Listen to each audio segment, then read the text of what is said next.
Hi friends, आरूस किचनमध्ये तुमचे स्वागत आहे। आज आपण बेकरीतून बिस्किट आणतो त्यासारखे बिस्किट आपण घरच्या साहित्यातून आणि घरीच बनवणार आहोत। ते आपल्याला कुठल्याही ओव्हनची गरज लागणार नाहीये।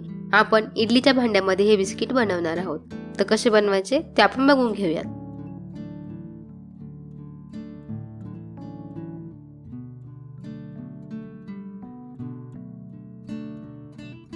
जशी आपण केकला क्रीम तयार करतो त्याच पद्धतीने हे बॅटर आपल्याला तयार करून घ्यायचं आहे। तुम्ही बघू शकता किती क्रीमी हे बॅटर आपलं तयार झालेलं आहे। असंच आपल्याला हे बॅटर तयार करायचं आहे तरच आपले बिस्किट व्यवस्थित होतील। आता आपण यामध्ये गव्हाचं पीठ टाकणार आहोत। ते आपण 1 वाटी टाकूया। आता यामध्ये टाकूया अर्धी वाटी बेसन पीठ। गव्हाचं पीठ आपण 1 वाटी घेतलेली आहे तर त्याच्या अर्ध्या प्रमाणात आपण बेसन पीठ घेणार आहोत। आता यामध्ये आपण 2 चमचे एवढा रवा टाकणार आहोत। रव्याने आपले बिस्किट खुसखुशीत होतील। आता यामध्ये टाकूया 1 चमचा वेलची पावडर आणि घालूया चिमूटभर मीठ। मिठाचं प्रमाण आपल्याला खूप कमी ठेवायचं आहे। अगदी चिमूटभर एवढं मीठ आपल्याला टाकायचं आहे। आता यामध्ये आपण 1 चमचा बेकिंग पावडर टाकूया। तुम्ही खाण्याचा सोड्याचा वापर केला तरीही चालेल। आता हे आपल्याला पाणी किंवा दूध न घालता असेच मळून घ्यायचे आहे। जे आपण तुपाची क्रीम बनवलेली आहे त्यामध्येच आपल्याला हे व्यवस्थित मळून घ्यायचं आहे।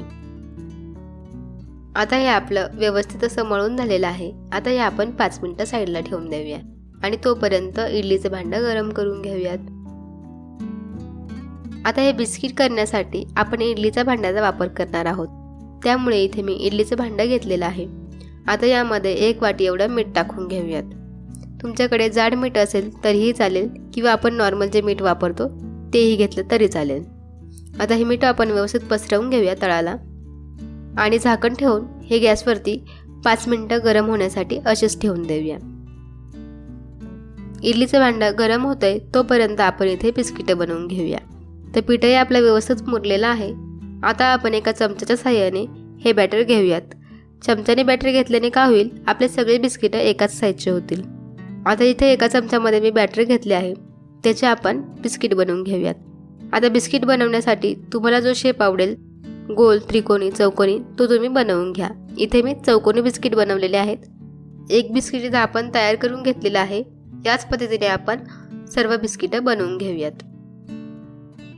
सर्व बिस्किट आपले इथे रेडी झालेले आहेत। आता एका वाटीमध्ये मी थोडंसं दूध घेतलेलं आहे आणि यामध्ये आपण टाकूया 1 चमचा पिठी साखर।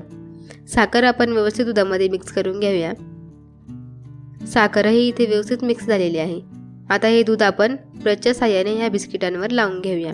म्हणजे काय होईल, बिस्किटांना खूप छान कलर येईल।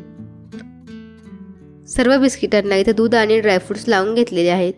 आता हे आपण इडलीच्या डिशमध्ये ठेवून घेऊयात। ते एक एक करून या डिशमध्ये आपल्याला ठेवायचे आहे। जे इडलीचं भांडं आपण 5 मिनिटं गरम करण्यासाठी ठेवलं होतं त्याला 5 ते 6 मिनिटं झालेली आहे। आपण बघून घेऊयात भांडं गरम झालं आहे की नाही। तर तुम्ही इथं बघू शकता भांडं व्यवस्थित गरम झालेलं आहे। आता जे इडलीच्या भांड्यामध्ये आपण बिस्किटे ठेवून घेतलेलं होतं त्या डिश आपण यामध्ये ठेवून घेऊया। आता झाकण लावून इथे आपण 20 ते 25 मिनिटं हे बेक करून घेऊयात। 20 ते 25 मिनिटं इथे झालेली आहेत। आपण बघून घेऊयात बिस्किटं आपले झालेत की नाही। बिस्किटं आपले रेडी झालेले आहेत। आता बिस्किट आपले रेडी झालेले हे कसं ओळखायचं, तर खालच्या साईडने आपल्याला गोल्डन ब्राऊन कलर येतो। गोल्डन ब्राऊन खालच्या साईडने कलर आला की मग आपण समजायचं की आपले बिस्किट रेडी झालेले आहेत। आता हे बिस्किट आपण काढून घेऊया। जर तुमचे बिस्किट झाले नसतील तर तुम्ही 5 ते 10 मिनिटं अजून बेक करून घ्या। आता ह्या इडलीच्या डिश काढून घेतलेल्या आहेत आणि 5 ते 10 मिनिटं याला थंड करत ठेवलेलं आहे।